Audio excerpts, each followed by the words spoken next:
if I was reading everything and seeing what we're seeing last week, I might not have been here today. But look, my job is to get a few results. And unfortunately this year, whether you're a Newcastle manager or whoever manager in the Premier League, you haven't won in 7 or 8, then you become under pressure. That's the right word. And I'll crack on and carry on as best I can until I hear otherwise. Every football club needs clarity. It needs from the top right the way through to everything that makes a football club the way it is. And with this, the new owners have been very respectful. I can't say enough of them, of the way they've gone about their business over the last week, 10 days. So it's up to me in the near future anyway to hopefully get better.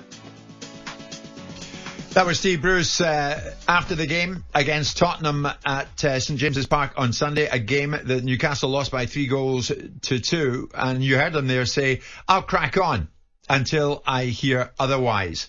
Well, in the last 20 minutes or so, he heard otherwise. And now Steve Bruce has gone. Newcastle United have confirmed that Steve Bruce has left his position as head coach at the football club by mutual consent. Graham Jones will lead the team on an interim basis, starting with Saturday's trip to Crystal Palace. That is exclusively live on talkSPORT 2. And the new owners say the process of recruiting a new head coach is underway and an appointment will be announced in due course. So you heard it first and you heard it fastest right here on talkSPORT. You can watch us and how we deal with a story of this magnitude, because this is seismic news. We expected something out of Newcastle this week, and the something is Steve Bruce has gone. Simon is with me. So too is Trevor Sinclair. We're streaming live on YouTube and Facebook, so if you want to watch the show and watch how we deal with this, then you can head over to the official talkSPORT channel on those platforms. Simon, look at it. So many messages coming in. Al from Pembrokeshire. "I'm a Toon fan. I'm grateful to Steve for keeping our heads above water. But it's a results game and form has been terrible. Clearly, he's a decent man. I wish him well. But for me, it was time for Steve to move on." We're joined now live by the North East correspondent of the Daily Mail, and he's Craig Hope. Craig, good morning. Give us your reaction to this news, would you? Yeah, listen, it wasn't not expected, Jim. We thought this was coming 7 days ago. I've spoken to you guys quite a few times about this. In my opinion, Steve Bruce should have been removed from post a long time ago, really. But I certainly think in the immediacy of this, it should have happened last week. We would have avoided the scenes in the press conference on Friday, which turned a little bit ugly. And then certainly in terms of how Sunday's game played out. Listen, it takes a bit of a leap for me to say this, bearing in mind I've made my opinions clear on Steve for a long time now. But I felt a little bit sorry for him in the second half. I really did feel sympathy. And that situation should have been avoided. The new owners were told last week, they were warned by various parties inside and outside the club that to leave Steve in charge for Sunday's game risked the atmosphere turning toxic and everything else. And it really wasn't pretty. It was quite unsavoury. We then saw after the game a story which was now a paper yesterday. 2 players clashed in the tunnel in a public area, and the whole thing is just descended into anarchy. Now, listen, it's come 7 days too late. Okay, we can move on now.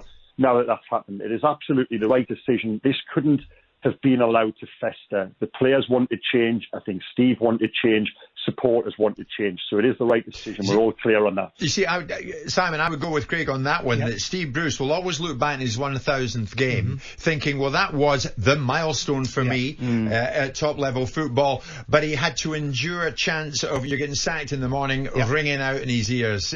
Many would say he should never have been put through that experience. I think that's right. I think a lot of what Craig has said in this particular soliloquy is right. I think there was no necessity for him to be managing that team on Sunday. There was ample opportunity to have made decisions. It was an abdication of responsibility or awareness of the landscape to have put him into a situation. Look, he's a big boy. Yeah. He can take people calling him names. Sure. He can take observations and criticisms and fair and balanced views. And I'm not the head of Steve Bruce's PR. I'm somebody that had a very difficult relationship with him 20 years ago and developed a better relationship over years, so I have respect for the person, not necessarily every single performance that Newcastle put out, because there were times when Newcastle were very poor under his management, as there were times they were very poor under Rafa Benitez's management as well. But I look at the landscape and say it was unnecessary. It was unnecessary to have been in that environment. The 1,000-game nonsense is a load of old crap. It's sentiment driven by the media. Yes, it would have been nice for him to manage his 1,000th game at Newcastle, but no, it wasn't nice to have managed his 1,000th game at Newcastle with that backdrop. Yeah. And in part, that backdrop was created by journalists like Craig. Simon, no. I'll Craig, I've read a lot of your articles, mate. They've moved from an honest observation into a personal territory. I looked at your article on Saturday where you wrote about his clumsy attitude and Jurassic vantage point on pushing back against the media observations. I'm a great admirer of some of your work, Craig, but I think you've stepped into a territory where you've become a poster boy for a certain style of Newcastle supporter, which I don't think does you journalistic credit. You would refute that, surely, Craig. Listen, Simon, I mean, what I will say is there's an opinion of Steve Bruce which exists outside the North East, and it's put forward by the likes of you. It's known as the friends and the allies of Steve Bruce. That's nonsense, Craig. It's also insulting. Let me finish. No, let me finish. And I must say, you guys do a tremendous job in this regard. It is powerful. It is widespread.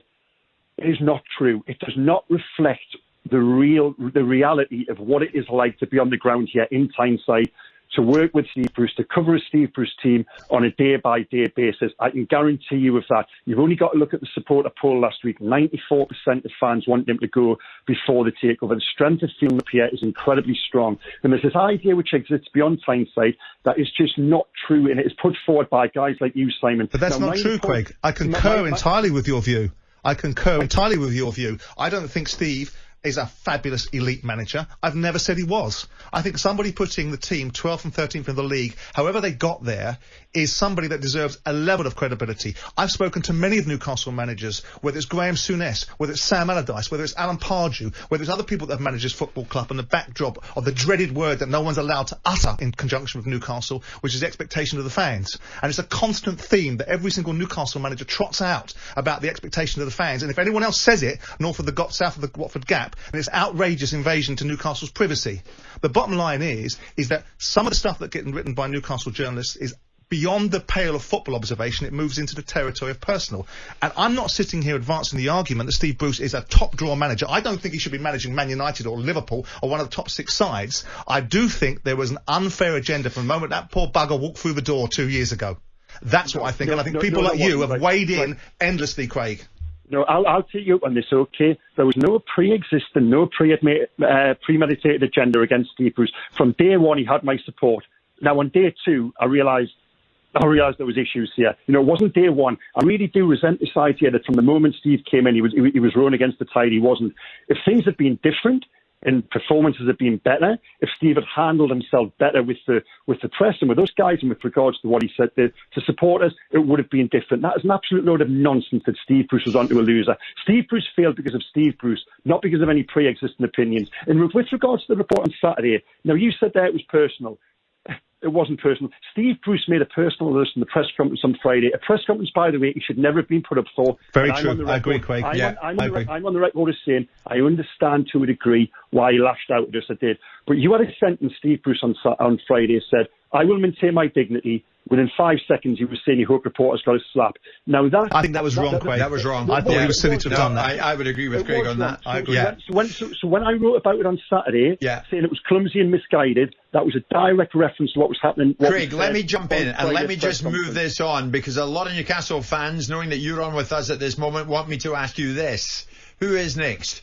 Do you think the Saudis have decided? Have we moved on to talking about Steve Bruce now? Because I'm keen to draw a line under this. Draw a line under it. That's why I'm asking you, Craig, because we're heading to the 11 o'clock bulletin. We've got about 30 seconds. In your view, who's next? In the short term, it's going to be Graham Jones. I wouldn't even be surprised if there could be an appointment before then. Now, names in the frame. They've had discussions with Paulo Fonseca with regards numbers. I think they have with a few others. Lucien Favre, Stephen Gerrard's a name which has been mentioned. Frank Lampard. Rudy Garcia, another. There's a lot of names in there. As I said on your station yesterday, there's a long list of shortlist and a long list within the shortlist. So let's wait and see. I don't know. Okay. All right. Thank you very much indeed. Craig Hope, who is the North East correspondent for the Daily Mail. And Craig's been right across this from the word go, from the very off. Across what, you might ask? The Saudi takeover, of course, events at Newcastle United. And, of course, one major event has just taken place this morning. Just after we came off air, it was announced by Newcastle United that Steve Bruce has left the football club. So take the photographs and still frames in your mind, hang it on the shelf in good health and good time. Captures the memories and best can all try. is worth it all the while. There's something unpredictable, but in the end it's right. I hope you had the time